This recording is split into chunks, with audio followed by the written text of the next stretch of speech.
Hey there friend, आप लोग कैसे? आई होप सो आप लोग अच्छी होंगी। और एएनएम 5272 को लेकर के थोड़ा चिंता में है कि क्या होगा, री एग्ज़ाम होगा या फिर क्या होगा कि जो 11 जनवरी को हुआ है परीक्षा हुई उसी पे परिणाम होगा। अब ये आप लोगों की व्यक्तिगत दिमाग की उपज है कि आप लोग सोच रहे हैं कि परीक्षा परिणाम होगा या फिर इसी पे परिणाम जारी होगा। कुछ लोगों का कहना है परिणाम चाहिए, कुछ लोगों को चाहिए री एग्ज़ाम चाहिए। अब आयोग भी ऐसी स्थिति में आयोग भी होच पूछ में आ जाता है।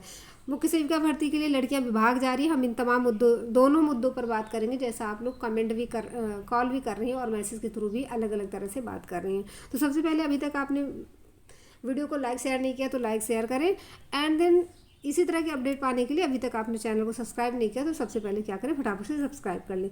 अब बात करेंगे कि आप लोगों की अलग अलग मांग क्या है। एएनएम अभ्यर्थियों का, कुछ अभ्यर्थियों का कहना है कि री एग्ज़ाम होना चाहिए, कुछ अभ्यर्थियों का कहना है कि 11 जनवरी के परीक्षा पर परिणाम आना चाहिए। आप लोग पुरजोर तरीके से एक दूसरे का विरोध भी कर रहे हैं कि एक अगर कोई री एग्ज़ाम की बात कर रहा है तो दूसरा आके बोल देगा नहीं री एग्ज़ाम नहीं चाहिए, हमको फटाफट से परिणाम चाहिए, परीक्षा में ऐसे ही लेट हो गया।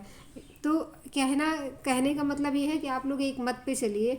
हो सकता है कि आयोग ये कह दे कि चलिए ठीक है री एग्ज़ाम होगा तो आप लोग परिणाम भी नहीं पा पाएंगे। अगर वो कहेगा कि हम आपकी 11 जनवरी परीक्षा पर कोई भी तीसरा रास्ता निकाल के हम आप पे परिणाम दे देंगे, परिणाम जारी कर देंगे, इसका रिजल्ट जारी कर देंगे, तो आप लोग इस पे री एग्ज़ाम भी नहीं करा पाओगी, मांग भी नहीं कर पाओगी। तो आप लोग सबसे पहले अपनी सहमति दर्ज कराइए कि आपको री एग्ज़ाम चाहिए, कि आपको क्या चाहिए, परिणाम चाहिए। 11 जनवरी की परीक्षा पर परिणाम चाहिए। अब हालांकि मैं भी फेवर में हूँ कि आपका री एग्ज़ाम हो, क्योंकि आपने बड़ी शिद्दत से मेहनत की थी। आपने पूरे भारत भ्रमण, पूरा विश्व भ्रमण नहीं किया था, लेकिन एएनएम के सिलेबस को पूरी तरह घोल के पिया था। इस पर शिद्दत से मेहनत की थी। जो आपको टास्क दिया गया था आपने वो टास्क कंप्लीट किया। आपको आयोग ने सिलेबस दिया था, आपने सिलेबस को कवर किया है। तो री एग्ज़ाम तो होना चाहिए, मैं भी इसके फेवर में हूँ। हालांकि मैं किसी का विरोध नहीं कर रही हूँ, जो परिणाम चाहता है तो मैं उसके विरोध में बिल्कुल नहीं हूँ। आपने भी सही बात, अच्छी बात है, आपने अच्छे मार्क्स गेन किए, स्कोर किए हैं अच्छा एग्ज़ाम में, वो भी ठीक बात है। लेकिन आप लोग ज़रूर कमेंट सेक्शन में बताइए कि आखिर आपको चाहिए कि आप री एग्ज़ाम चाह रही है या फिर परिणाम चाह रही है। अब नेक्स्ट बात करते हैं मुख्य सेविका भर्ती के लिए। तो आपको हमारे चैनल के थ्रू प्रॉपर बताया जा रहा है कि बहुत तरह यूट्यूब पे बहुत सारे कोर्स वगैरह भी बिक रहे हैं। अगर आपको कोई और सामने परीक्षा दिख रही है तो उसको भी फोकस कर सकती हैं। और रही दूसरी बात कि आप इसके लिए प्रयास भी कर सकती हैं। ये भर्ती आपको देखने को भी मिल सकती है आने वाले 3 से 4 मंथ में, लेकिन ये प्रयास के बाद, नहीं तो आप 6 महीने भूल जाइए। अगर आप लखनऊ से हैं, उन्नाव से हैं, कानपुर से हैं, रायबरेली से हैं, बाराबंकी से हैं, तो अगर आप विभाग जाना चाहती हैं, विभाग जा पाती हैं, तो आप इंदिरा भवन बाल पुरस्कार विभाग जाइए और उनसे रिक्वेस्ट कर लीजिए कि हमारी 2514 पद हैं मुख्य सेविका के, कि आप सीधी भर्ती थोड़े ना करेंगे, नहीं करेंगे। कम से कम 2000 पद तो हमारे लिए बचेगा ही ना। तो उस पर अध्याचन क्यों आयोग को नहीं भेज देता है?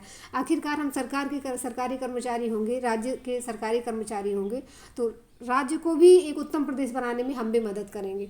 तो इतनी रिक्वेस्ट आप कर सकती हो सकता है कि विभाग भेज भी दे, क्योंकि पद तो खाली है। सही बात है, खाली। इसका अंतर संबंध अगर जोड़ के देखा तो पुरानी भर्ती से है, क्योंकि उसमें भी 193 पदों पर लगभग विवाद है। और ये विभाग स्पष्टीकरण दे देता है कि उस पर जब तक चयन नहीं कर देंगे तब तक हम नहीं देंगे। तो वो मैटर तो अलग हुआ ना, वो 193 पद आप अलग करके देखो, तब 2514 पद रिक्त हैं। ठीक, तो ये वाले में आप प्रमोशन का अपना रख लो। उसके बाद 2000 पद जो शेष बचते हैं, उसके बाद प्रमोशन बाद जो भी उनका हो, वो उस पर पद पे वो अध्याचन भेज सकता है। तो आप यहाँ रिक्वेस्ट कर सकते हैं। एक रास्ता और है कि आप जनता दरबार भी जा सकते हैं। अगर जनता दरबार जाएंगी तो माननीय योगी आदित्यनाथ जी ने वैसे भी आदेश दे रखा है तब संपूर्ण राज्य के विभागों को कि आपके पास जितने भी पद रिक्त हैं वो तत्काल प्रभाव से अपना अध्याचन आयोग को प्रेषित करें, ताकि उस पर वो एग्ज़ाम कंडक्ट करा पाए। तो ये रही बात। इसके लिए लड़कियां जा भी रही हैं। अगर आप कोई भी प्रयास करना चाहती हैं तो आप प्रयास करिए, ताकि आपको अप्रैल मई में या जून तक इसका विज्ञापन देखने को मिल जाए। आप इसको देख सकती हैं। आई होप सो आपको वीडियो पसंद आई। और एएनएम में आपकी क्या सहमति है आप लोग ज़रूर कमेंट सेक्शन में दर्ज कराएं। धन्यवाद। Bye bye, take care, love you all.